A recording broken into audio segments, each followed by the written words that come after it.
Well, I'm always here for where we are right now in this country, which I feel is on the brink of complete and utter destruction. And I feel like fascism is raging. And what we know as media, the press, the fourth estate, the one thing holding back, or Hodor, if you are a Game of Thrones fan, it's the thing holding us together, has also disintegrated. Tell us what your thoughts are and talk a little bit about what is Project Censored.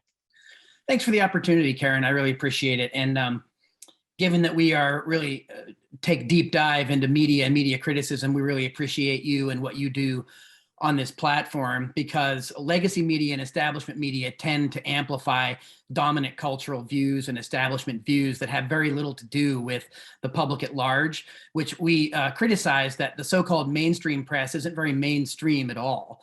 It's actually elite, top-down managed news propaganda. And Project Censored. Wait, pause. You gotta say that slowly so that it seeps in. When we say mainstream media today, we are talking about what? Mainstream media is actually corporate media or legacy media. There isn't much mainstream about 6 corporations that control 90% of what we see, hear, read, etc. And that number is down from 50 in the 1980s, when media scholar Ben Bigdickian was kind of the canary in the coal mine, sort of like warning us about the directions that we were going with corporatized, privatized media and information systems. And Project Censored was founded in 1976 as a public interest group that was founded at Sonoma State University. We work on about 20 campuses now. So we're an educational nonprofit out of Northern California. And we work with faculty and students across the country, as well as interested community members, and to showcase and highlight important, independent, grassroots, solutions-based journalism that really gives people information that they can act upon. So projectcensored.org is where people can find information freely to get our curriculum, any of our information, our top censored and underreported stories going back to 1976. We do 25 a year. We vet hundreds of stories a year. And it's all through an educational process that focuses on critical media literacy education. We don't necessarily need gatekeepers. We don't really need fact checkers who's watching the watchers. What we need is an educated and informed public that knows how to think critically and independently on its own. I couldn't agree more. I could not agree more with you, Mickey Huff. Okay. So the 6 corporations, just so people have an idea, I know News Corp is one of them. We've got Disney, News Corp. I mean, wait, pause. So Disney owns what? What media does Disney own? ABC. I don't have the list in front of me, unfortunately. Okay. But I will tell you, if you go to Columbia Journalism's page, they actually have an ongoing, active, updated listing of who owns what. And they change. Comcast, Universal, there's ABC is owned by Disney, News Corp is Fox. But there's new players in the game now, Karen. And that's why, when we sit and we learn about, well, what are the 6 companies this month? What we're also needing to start doing is looking at the major tech companies. And of course, that's all over the news these days, quote unquote, whether it's Facebook, Alphabet, which owns Google, Facebook and Instagram. You've got, of course, now Spotify is all the rage. Somehow an entertainment platform is getting into the hot seat because journalists are saying that they're spreading misinformation. This is all while the New York Times spreads misinformation about war and foreign policy on a daily basis. When Bloomberg just reported a fake headline that Russia invaded Ukraine, and over at CNN, they're bemoaning that Spotify is ruining the credibility of journalism. Guess what, Karen? The corporate media has done a great job of ruining credibility all on their own over the last couple of decades. And this has been a long time coming.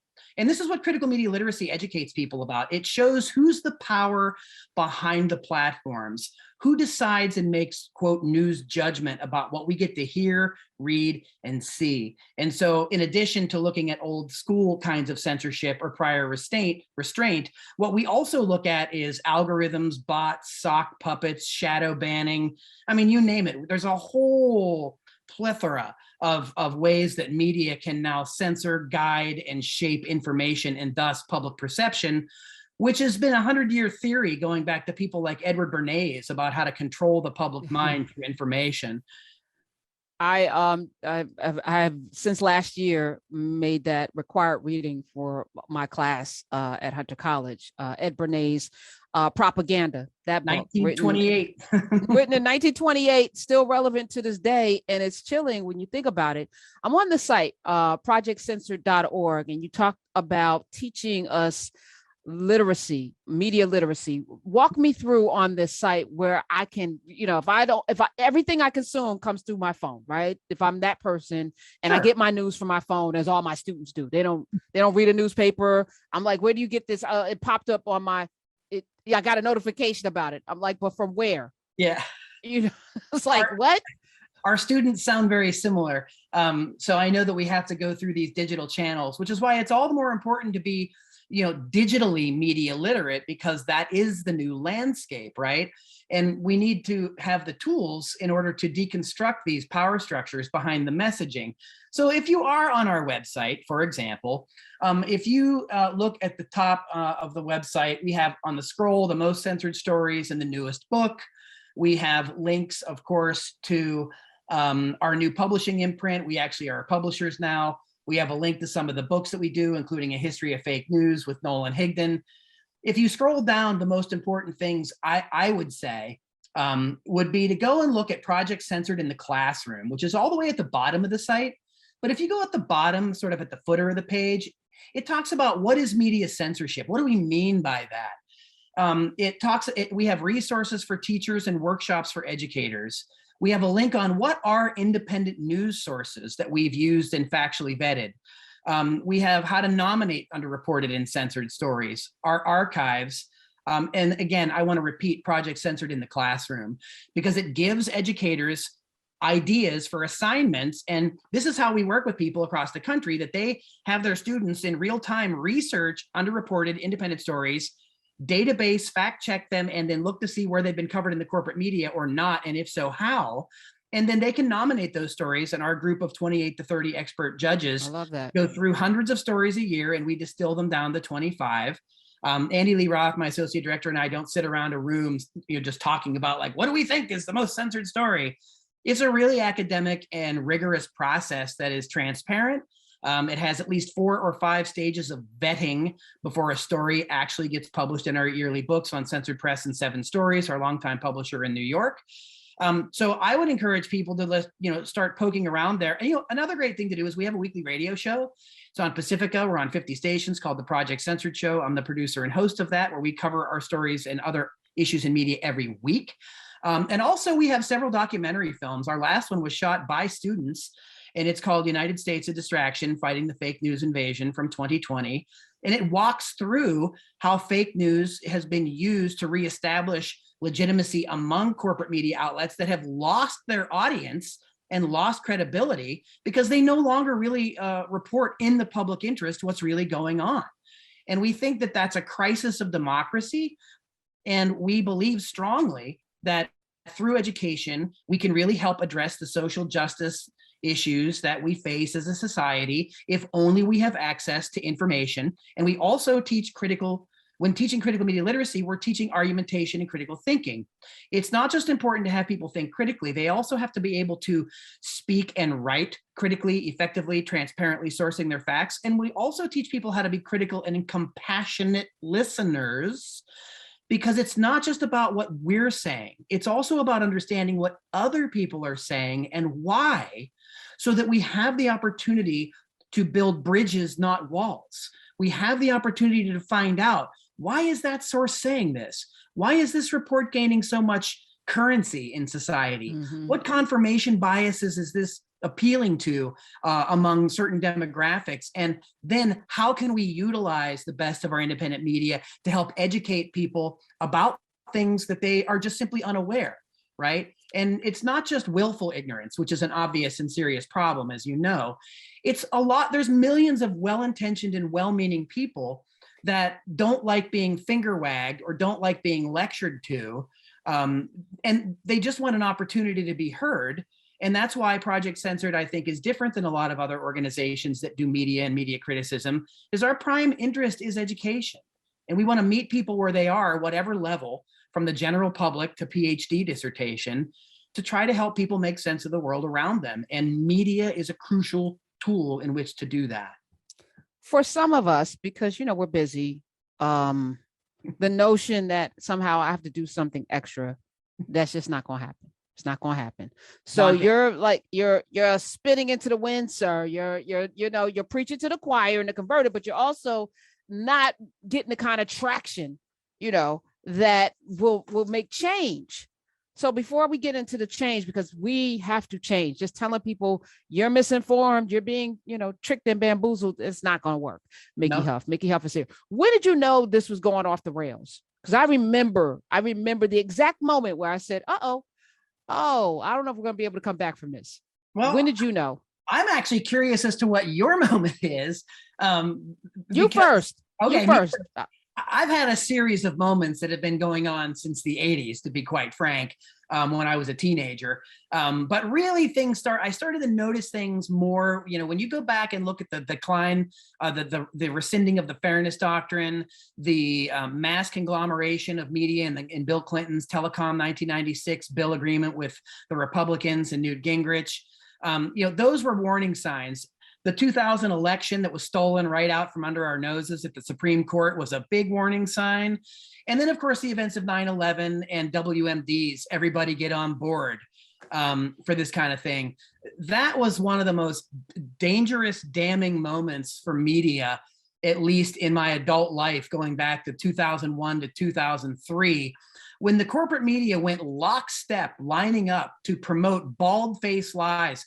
Colin Powell, who passed away not long ago. Mm-hmm. Colin Powell sat in front of the United Nations lying to the entire world after he already told his chief of staff, Lawrence Wilkerson, that he didn't believe the claims.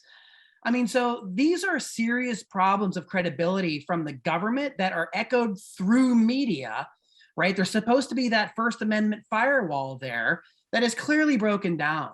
And if you take a look at the things that transpired after that in the W. Bush administration, whether it was Mark Klein and the AT&T revelation that they were spying on Americans that predated what happened with Edward Snowden and James Clapper lying to Congress about wanton spying through the NSA. I mean, there's a lot of signposts along the way here where we see media failing over and over and over again. So for me, it's like it's the whole series of signposts is the watershed event that we talk about in our book, United States of Distraction, Media Manipulation and Post-Truth America, and what we can do about it, a whole chapter on solutions. Because again, as you noted, the finger wagging doesn't work. Fast forward to the election of Donald Trump. I mean, everything fell to pieces. The CEO over at CBS, Les Moonves, who has subsequently been Me Too'd, he admitted at a tech convention in San Francisco that Donald Trump may not be good for America, but he's damn good for CBS. That means that they are no longer, if they ever were, interested in reporting the facts to the public. Their bottom line is profits, pleasing shareholders, and getting eyeballs to advertisers, not telling the public what they actually need. So I am curious, though, when for you, that kind of went off the rails, because the whole fake news epithet and that in the Trump administration, the media bought it hook, line, and sinker and started reporting off of Twitter instead of doing deep dive investigative reporting on a president that was probably one of the most obvious criminal enterprises since the Nixon administration. The first time that I was like, I was covering, I forgot what I was covering, but I remember my editor basically telling me what the story was before I got to the scene. And I thought that was interesting. And then I wondered, and as I was in my 20s, I'm going to give my editor, because, you're climbing the ladder, what they asked for, because you got to give your editor what they asked for. But that wasn't quite what I found when I went there. But I gave him what he asked for. And I started to wonder, though, because it didn't happen just once. Is this the standard operating procedure? Are all reporters sent into the field being told what the story is before they even ask one question? I believe it was a school shooting. That's an incredible experience you had, Karen. And I'm afraid you're not alone. Independent journalist Christina Borgeson in New York. She worked with Dan Rather, CBS. She worked with a lot of corporate outlets. She wrote 2 books on the topic of censorship and self-censorship and the chilling effect after 9/11 in the US. And what it shows is there's a pattern. And it's interesting that you mentioned that, sort of how you were told that kind of the angle or the pitch was already given. So you're smart. You love your job. You love your boss. You want to go out. No, I don't love my boss. Let's be clear. I do not love my boss. Indeed, you I did not. Well, No. we know, we understand that. But the point is that you've got to make nice and you do what you're told if you want to keep your job. The interesting thing is that you don't always have to be told overtly to read the signs in the newsroom about what they are and aren't going to cover. And if you come back and get a different story than the one they sent you out to get, you don't get published. And pretty soon, Karen's not producing the stories that she needs to produce in order to keep the job.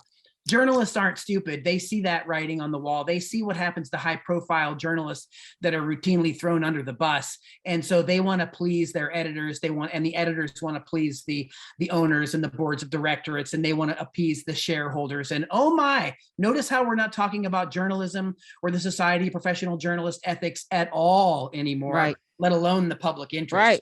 That's a huge problem that most of the public is unaware of. Well, I soon started to realize that I could find stories that they didn't ask me for.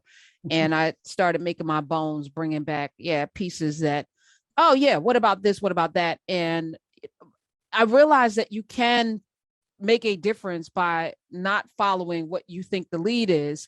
But very few people are going to have the courage to do that. So I recognize that too.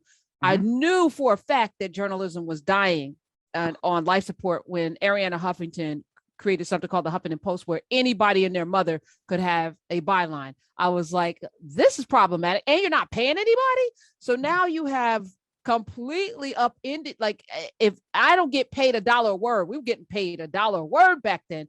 Now you're not paying people, and now it's about the content. And then, of course, Michael Powell, Colin Powell's son, head of the FCC at the time, allowed Rupert Murdoch to purchase a newspaper. It was the New York Post.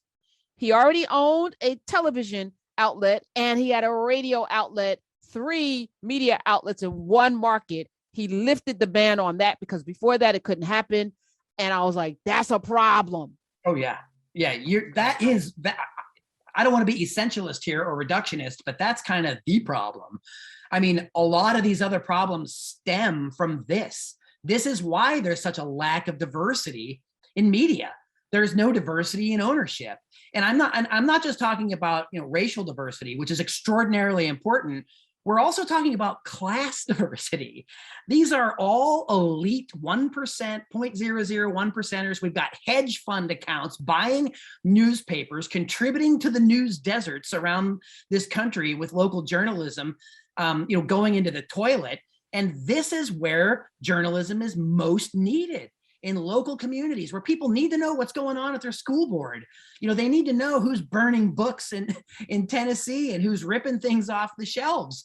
They're not going to necessarily find that out on CNN or in the New York Times. And by the way, most people don't really read the New York Times. And what we found out in the last several months with the whole Joe Rogan flap, who's not a journalist, and Spotify is like, the spawn of everything wrong with Huffington Post in its exploitation. What we see is that you've got, kind of crackpot characters with audiences of 11 million people, and the legacy media can't even manage to get 1 to 2 million people. They've lost their credibility. They're now shooting messengers in any direction they can.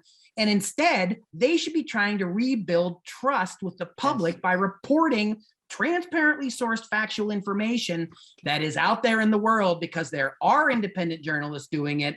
They just don't have the platforms. And at Project Censored, that's what we research, and we hope to give even more voice, amplify, if you will, the really great work that so many intrepid independent journalists do, sticking their neck out every day, not only risking their jobs, but their lives. After the George Floyd protests, there were record numbers of assaults on journalists. U.S. Press Freedom Tracker called out. There were almost 500 attacks on journalists. There were hundreds of accounts of wrecking and damaging equipment and these types of things. And you know what, Karen? 85% of the attacks on journalists were carried out by the police.